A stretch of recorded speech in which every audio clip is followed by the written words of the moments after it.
Dr. Mike Ellison with my co-host and producer, Mr. Mo Raza. So today I want to talk with Mo and with you about this phenomenon of loneliness, which I think almost every human being has felt.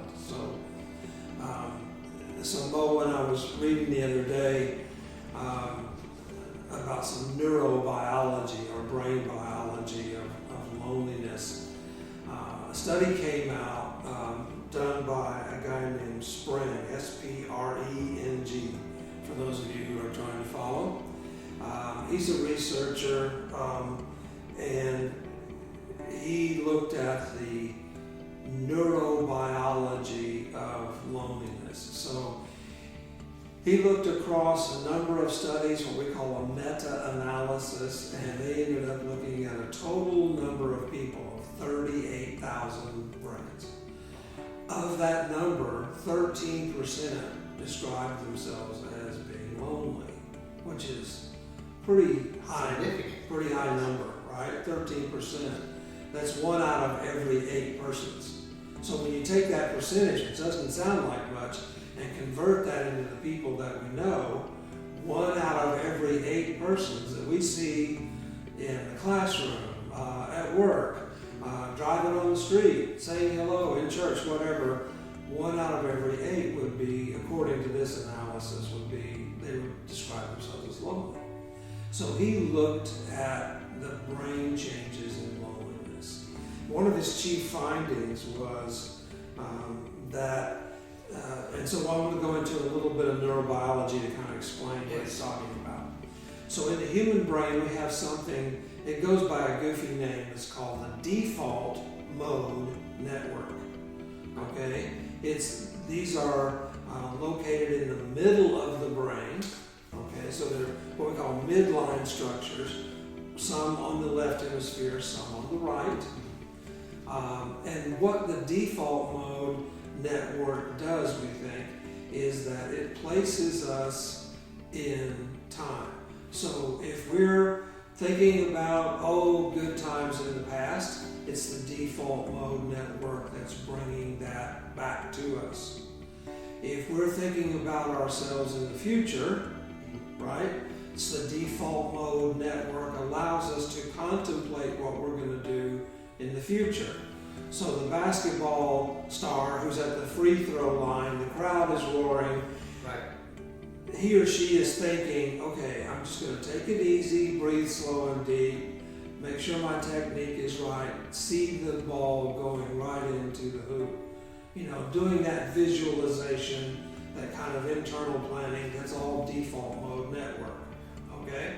So with that said, then when Spreng looked at the default mode network of these 13,000 people that described themselves as lonely, what he came up with was that the brain responds to loneliness by enhancing this default mode network to relive and remember the times from the past when times were better. That's right, because it's bringing back good endorphins into the brain to make you feel better. Yeah, and what better way for the brain to say, okay, we are experiencing loneliness, so what do?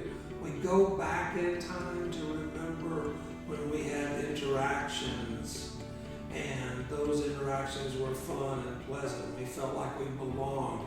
Our famous word, attachment, right? So that's what the lonely people are doing, their brains are doing. They're going back to memories of attachment because there isn't any current attachment. Right. So their brain is going, you need this. The brain's trying to heal itself. But what causes the brain to get in that position in the first place? Well, there's lots of reasons to be lonely, right? I mean, there are a lot of things. First of all, we don't know if there's something internal to the brain that's making us feel lonely. Is it something external that's happening or not happening in our world that's making us feel lonely? As we record this, we're right in the middle of the COVID pandemic. We are isolated from peers, isolated from families, and now we're in the holiday season, and there are these huge societal expectations and family expectations that we're all going to be together in a social setting, whether you even like your family or not, you know, Christmas or other holidays, Hanukkah, all the other holidays. We're supposed to be happy and together, and that's not happening because of the pandemic. And so this is an especially lonely time for so many people. As a clinician, I frequently see people who have the, as we said, the holiday blues, right? So the expectations around the holidays for family and friends and interactions are already very high, and a lot of people get depressed at this time of year. The time changes, it gets dark very early by the clock. So all of these things conspire to make people feel kind of lonely and depressed already, and then you add the effect of COVID isolation on top of that, and so a lot of these folks are struggling, and their brain is trying to help them out by, as it says in the research, enhancing our default mode network and its function, taking us back to more pleasant times. Wow. So, what about introverts? What is your personality to be lonely? Intriguing question. Intriguing question. I don't know that, certainly this research didn't address that. So that's a huge, big hole in the research. You know? Right, because it's understandable for extroverts because there's no one to talk to. So I get it. But as far as introverts, where they'd rather choose to be lonely or by themselves, and that's how they recharge their batteries, is being by themselves. Right. And being in public exhausted when they get back home. So, you know, and just a weird thought, we're getting ready to send people to Mars, right? Within the next decade, people will be sent on these long space journeys to Mars. They know that that's a one-way ticket. In a lot of cases, it's being planned. This is a one-way ticket. You're pioneers to a new land, just like the pioneers that came west in the 1800s. right. There was no expectation that they were going to go back from Montana to, or Oregon, or wherever they were going, all the way back to New England or to Ohio, where they came from. They said goodbye to family because they weren't expected to come back. So do you want introverts in that metal tube flying for months on end to Mars? Yes. You know? They're the only ones that are mentally stable to handle that kind of job. Yeah. So maybe loneliness and isolation could actually be job enhancing if you're an astronaut on the way to Mars. Yes. You know, like, oh, I just do my little scientific experiments and I see the other astronauts at supper, and that's fine, you know, because they prosper in an environment without a lot of social stimulation. Right. And I wonder if the people who are looking at the behavioral aspects of space travel have even thought about this, because we measure a lot of the physiology. Exactly. I wonder if somebody's measuring the mental health of astronauts. Well, that would play a big role because there's darkness and isolation. Yeah, and danger. Huge danger. You know. But the thought of, oh man, this is it. We're not going back. Yeah. Bye Earth. Exactly. And so many people have experienced that phenomenon on Earth. They've said goodbye to family to go west in the United States or go on sailing voyages where they're gone for years at a time with uncertainty as to whether they will come back or not. So that kind of a journey is very typical. of our past, in this country at least, and probably world over if we were to look at it. And so the brain changes that come from loneliness bring the question to me is, so how do we fix that? You know? Exactly, that's what I'm thinking of. I'm dancing around that. How do you cure that from constantly going back and reliving the past? How do we stay in the here and now and present and be happy with our situation? Mm-hmm. And do we put on movies that show party scenes and we see all those people having a good time? And is that the way that we kind of live vicariously through the movie, and we say, oh yeah, that's, you put yourself in the movie kind of, and you have this vicarious sense of connection and socialization. Does that satisfy? I don't know. What if you mixed in with some humor? It's like, so watch the humor. That's what we used to do. That's what being social used to look like. Yeah. Yeah. You know, just, I think humor, there's power in that. That could, that could actually be stimulating to the mind to keep it from getting to that depressive state. Oh yeah, I hope so. You know, good humor is good mental health, right?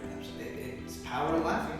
Yeah. There is. Yeah. And so this idea of how loneliness affects the brain, let me say that their study showed that, quote, in the absence of experiencing social connection, the brain changes, end quote. Physically changes. Physically changes the way it functions. Like how is it? Also the way it functions, not right. having more gray matter. Like, you know, if you get lack of sleep, you get more gray matter. Yeah. And so it messes with your concentration. Right. But so when you are in the midst of your loneliness, it changes the way it functions. Yeah. And so for the folks that don't know the nuances, basically the gray matter is the cell body and the stuff that does the stay alive of the neuron in that cell. But it's the white matter that is the connection. That connects these neurons to one another, and that's where the thinking happens. Oh. Okay, so I've never heard of white matter, so that's interesting. Okay. Yeah, so the white matter is that myelin sheath of what looks like white bacon fat, if you look at it. That's the stuff that is sort of the wiring insulation in the human brain, so that the wires don't get crossed. There's no short circuits. It makes sure that everything that connects is protected in its connection. So the white matter is what you want more of. You want more and more of that. Because, how do you develop the white matter then? Well, that's kind of the question. And we've been thinking about that question for a very long time. That's probably a little deeper than the audience really wants to get to. Because we're good at defining what causes things. Like, okay, sleep causes more gray matter. And if you do certain activities or eat certain things, you're going to get more of this gray matter. But if we do, does it work the opposite way? If we did good things like healthy eating, sleeping, is that how we gain more white matter? We do. It shows that there is changes in brain volume in these very, very small microscopic portions of the brain. For example, the hippocampus, and it's really easy to remember because if you saw a hippo on campus, would you remember? Yes. Right? So the hippocampus is that part of our brain that is tied to memory and emotion. Like, if you can't remember what you had for breakfast this morning, it was because it wasn't really very memorable, you know? But if somebody prepares you this elaborate, wonderful breakfast, and it really, you think, oh, this is awesome, then you remember breakfast because it had emotion tied to that memory. And that's what the hippocampus does for us. And we see volume changes in that hippocampus as we learn new things or as we begin to suffer, in this case, from the effects of loneliness. So we see more gray matter in the lonely brain than I think the study says that they see more gray matter in the brains of the people that are lonely versus the amount of gray matter in people that are not lonely. So the brain is suffering when we're lonely. That's interesting, Dr. Ellison, because I'm thinking in the midst of your loneliness, that's where personal growth comes in. Meaning, to more elaborate on that, like, okay, I'm by myself. What am I going to do to entertain myself? To get to know myself better? To not be so dependent on the outside stimulants? What about like being social? What, a nice book, maybe a cookbook and start cooking, and work on your cooking skills. Especially with COVID, everybody's cooking game has gone up because that's what we're doing is cooking at home. Yeah. But I felt like there is some growth in being within yourself and loneliness. There's got to be. There's a potential. And I think the people that maybe get stuck in loneliness and are repeating that loneliness experience, maybe they end up with something that we call depression, right? And maybe the people who experience loneliness and go, I've got to change something. That is a different part of the brain, right? So that part of the brain is saying, yeah, we got to get busy. Having an unpleasant experience like loneliness for many people is a stimulus towards doing something different, like you talked about, upping our cooking game. Anything that, now, the brain neurobiology about motivation is a very complex issue. And we don't really have time to get into that today, but we will on another day, I'm sure. But when we have people that are lonely and they're experiencing brain changes, that begs the question, are we capable of regenerating kind of a new brain and learning from that loneliness and prospering actually from it by changing who we are and changing the way we act? And that's a resounding yes.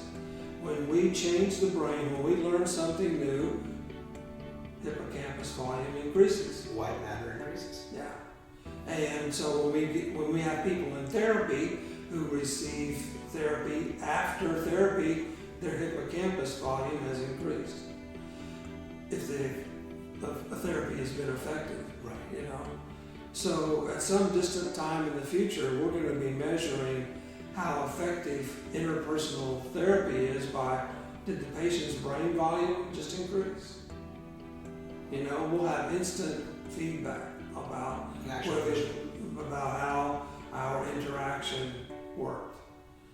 The human interaction has always been shown in therapy to be the one factor that talks to success of the therapy relationship is the success of the treatment. The therapeutic relationship is the source. What happens that we think of as good, of healing. What we think of as good in the therapy relationship. I'm not sure I'm saying that all that well. No, you are. It makes a lot of sense. The relationship is everything. So we are wired. That's a given. We are wired to be connected, to be relational with each other. Yeah. We're wired for attachment. Introvert or extrovert, doesn't matter. Yeah. So that brings up a good point that you're gonna have experiences of loneliness and depression when we are isolated or forced to stay at home. Mm-hmm. It's a given. Yeah. And then how do you use that? In a positive way. Yeah. So related to this is some other neuroscience news that came out this week.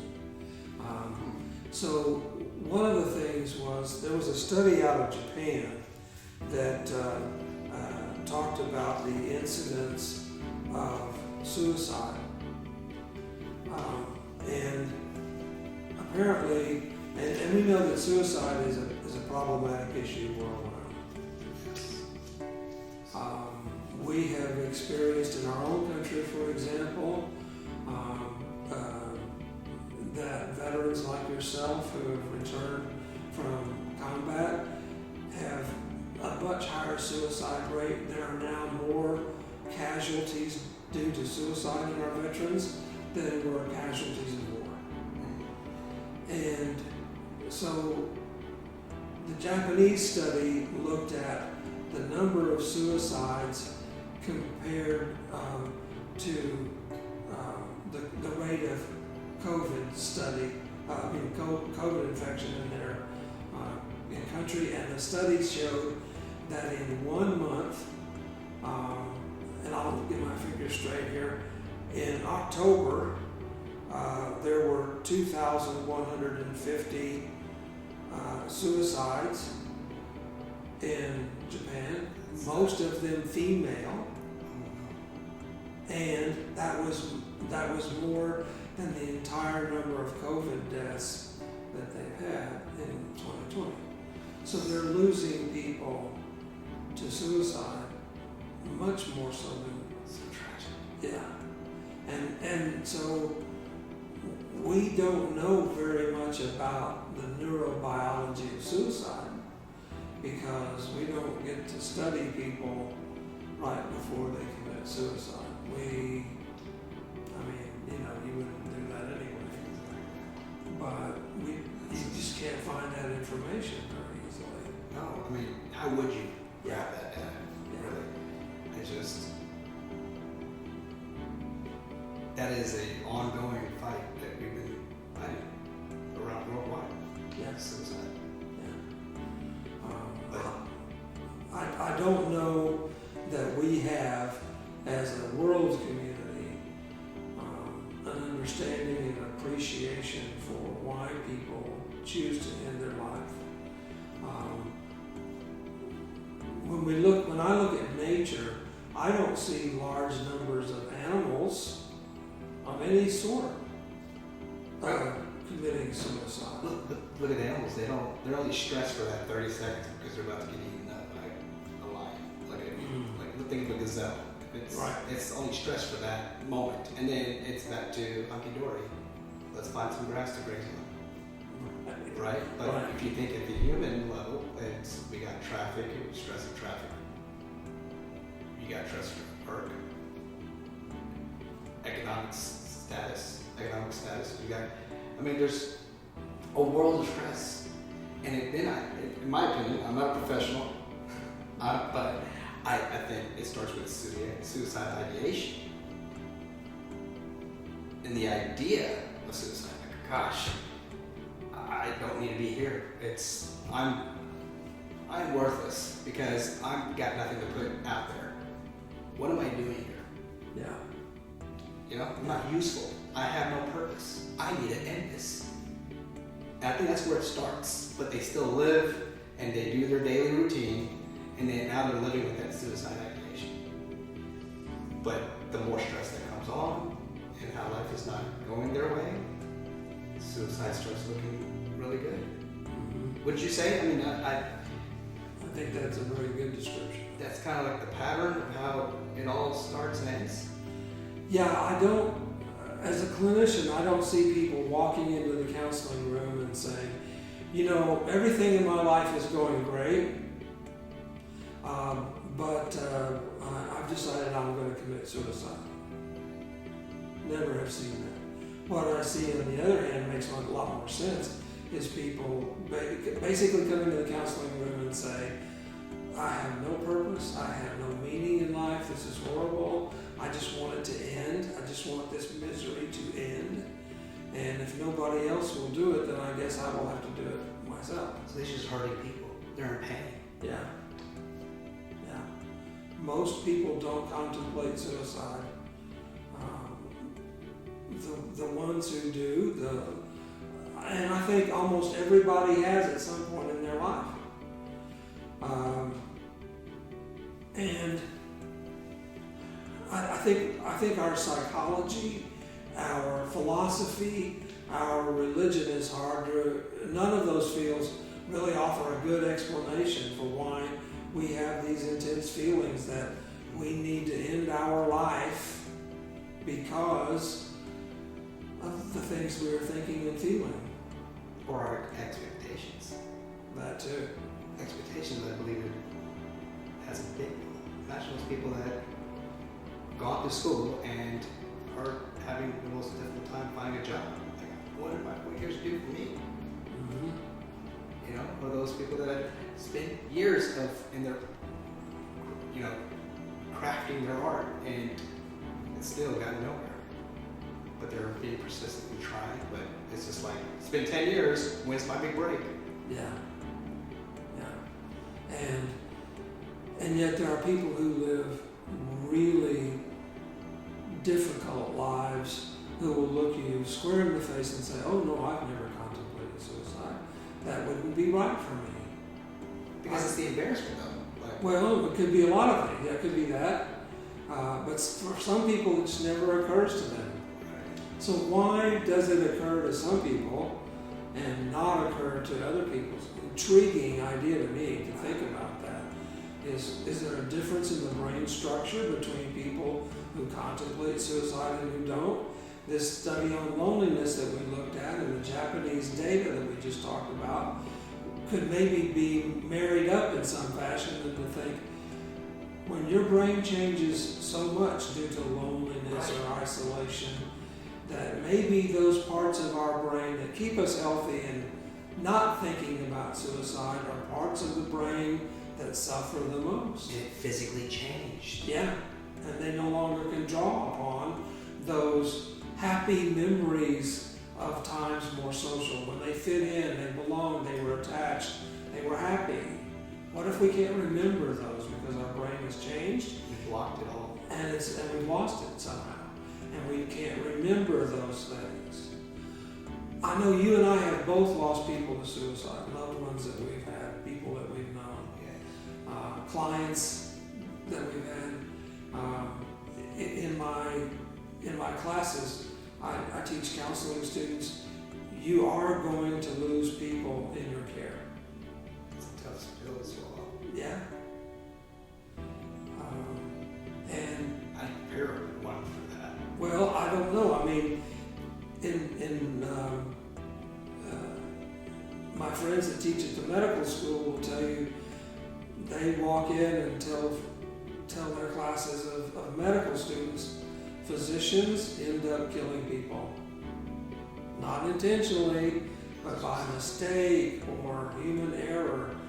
And you have to accept that this could happen to you. You could be responsible for someone's death. You're never ready for that. No, That's I hope not. You're never ready for that. Yeah. Even if you tell yourself, I'm going to do the best I can, when it happens, it's just, you got to process that in the best way you can. And it's not a rare phenomenon. When you look at the statistics, 100,000 people a year in just this country die from medication errors. Well, some of those have to be by... I've read that too, just right? recently. Yes, yeah. I did. So sometimes that is due to the physician, not the patient. Yeah. So, these kind of oddly strung together studies haven't been, I don't know if anybody else thinks of it like this, but I see these two pieces of information about the Japanese suicide rate and the changes of the brain due to loneliness, and I think those two things are wired together somehow. There's got to be a connection, I think. So for today, I think the take-home message is that monitor your loneliness, understand that your brain wants to help, that your brain can help, that counseling can help, and combat loneliness like we do other things in our lives, because loneliness could be fatal to some. So if you feel lonely and in need of someone to talk to, find it. It's out there. You can find a way to talk to other people and maybe get through this, especially during these times. So, Mo, thanks so much. Well, thank you so much for having me.